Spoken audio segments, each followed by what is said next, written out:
Mata pelajaran Bahasa Indonesia SMA kelas 10 semester 1. Sumber belajar buku Bahasa Indonesia mata pelajaran wajib dengan penulis Uti Darmawati dan Y. Budi Artati, editor Apriyanto Dwi Santoso dan Ika Yuliana Putri. Masuk ke bab 4, yaitu menelusuri nilai-nilai dalam karya sastra. Untuk anak-anakku, nanti yang kita pelajari yaitu yang pertama definisi, ciri-ciri, dan jenis-jenis hikayat. Yang kedua nilai-nilai dan isi yang terkandung dalam hikayat. Yang C mengungkapkan kembali isi hikayat. Dan D perbandingan nilai-nilai dan kebahasaan hikayat dan cerpen. Dan yang terakhir yaitu menyusun hikayat ke dalam bentuk cerpen. Masuk ke yang A, definisi, ciri-ciri, dan jenis-jenis hikayat. Hikayat adalah karya sastra lama berbentuk prosa yang mengisahkan kehidupan keluarga istana atau kaum bangsawan, orang-orang ternama, orang suci di sekitar istana dengan segala kesaktian, keanehan, dan mukjizat tokoh utamanya.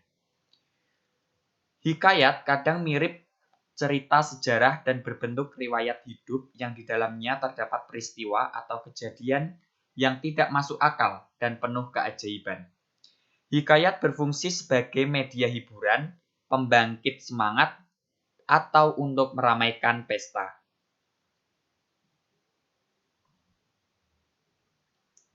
Ciri-ciri hikayat, yang pertama ada antonim, ada istana sentris, ada bersifat statis, bersifat komunal, menggunakan bahasa klise, bersifat tradisional, bersifat didaktif, menceritakan kisah universal manusia, terdapat kemustahilan di dalam ceritanya, menceritakan kesaktian seorang tokoh.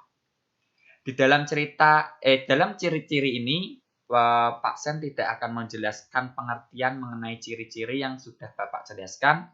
Tugas kalian yaitu nanti menjelaskan apa arti dari ciri-ciri yang sudah Bapak jelaskan hari ini. Nanti silakan ditulis di kertas, langsung dikirim di Google Classroom. Saya tunggu.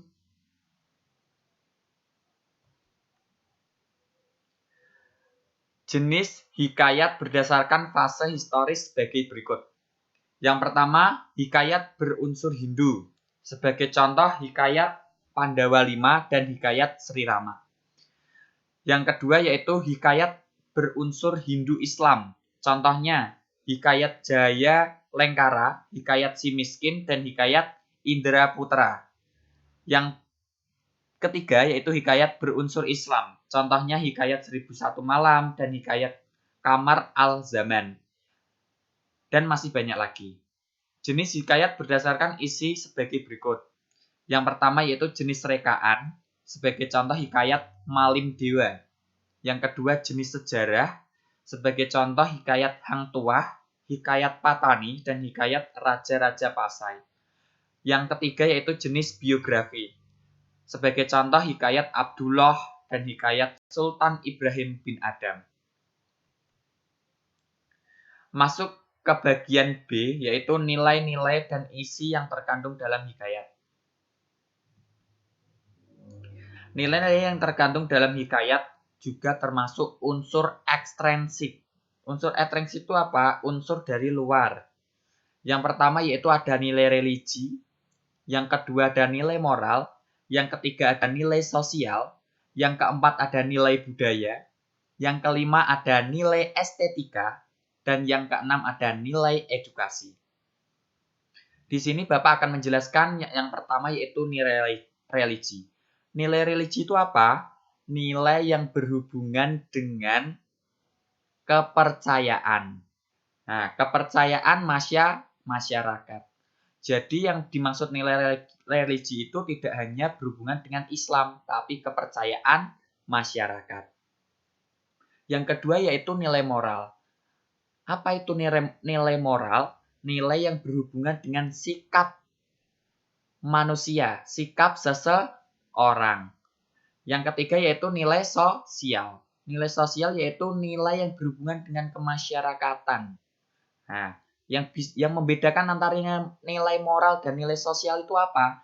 Kalau nilai moral itu individu, tapi kalau nilai sosial itu kelompok karena bermasyarakat.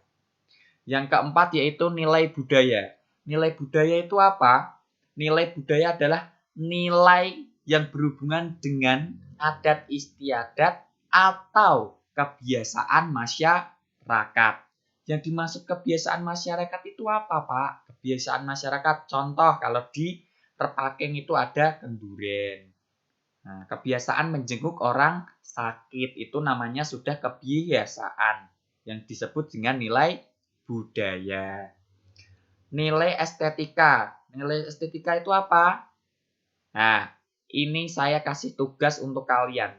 Nilai estetika dan nilai edukasi. Silahkan dilanjutkan untuk nomor 5 dan 6. Ini tugas kalian. Silahkan dijelaskan untuk nilai estetika dan nilai edukasi. Beserta contohnya dikirim di Google Classroom. Bapak tunggu di Google Classroom. Selamat mengerjakan. Selanjutnya yaitu unsur intrinsik.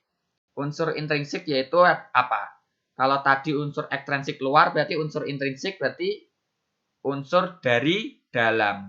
Yang pertama ada tema, yang kedua ada amanat, yang ketiga ada alur, yang keempat ada latar atau setting, yang kelima ada tokoh dan penokohan, yang keenam ada sudut pandang. Selanjutnya yaitu unsur ekstrinsik. Unsur ekstrinsik tadi sudah saya jelaskan, ada nilai, ada 6 ya. Silahkan nanti dipelajari lagi. Yang ketiga yaitu atau yang ke-C, mengungkapkan kembali isi hikayat. Ringkasan isi hikayat dan penyampaian isi hikayat. Ringkasan hikayat dapat disusun dengan menentukan unsur intrinsik dan ekstrinsik untuk menentukan pokok-pokok isi hikayat. Jadi ketika nanti kalian mau menceritakan kembali, kalian mencari unsur intrinsik dan ekstrinsiknya. Nanti akan Bapak jelaskan atau Bapak tugaskan untuk pertemuan selanjutnya. Sinopsis atau ringkasan hikayat dapat disusun dengan langkah-langkah berikut. Yang A, membaca keseluruhan hikayat dengan sesama. Yang kedua, mencatat gagasan-gagasan utama dengan menggarisbawahi gagasan-gagasan penting. Yang ketiga, yaitu menulis ringkasan berdasarkan gagasan-gagasan utama yang telah dicatat pada langkah kedua. Menggunakan kalimat padat, efektif, dan menarik untuk merangkai jalan cerita menjadi sebuah karangan singkat yang menggambarkan karangan asli. Yang D, yaitu dialog dan monolog tokoh cukup ditulis isi atau dicari garis besarnya saja. Yang terakhir yaitu sinopsis hikayat tidak boleh menyimpang dari jalan cerita dan isi keseluruhan hikayatnya. Mungkin cukup sampai sekian dulu penjelasan dari Pak Sandy. Jika ada pertanyaan silakan ditanyakan melalui grup WhatsApp kelas kalian masing-masing. Sekian dari saya. Wassalamualaikum warahmatullahi wabarakatuh.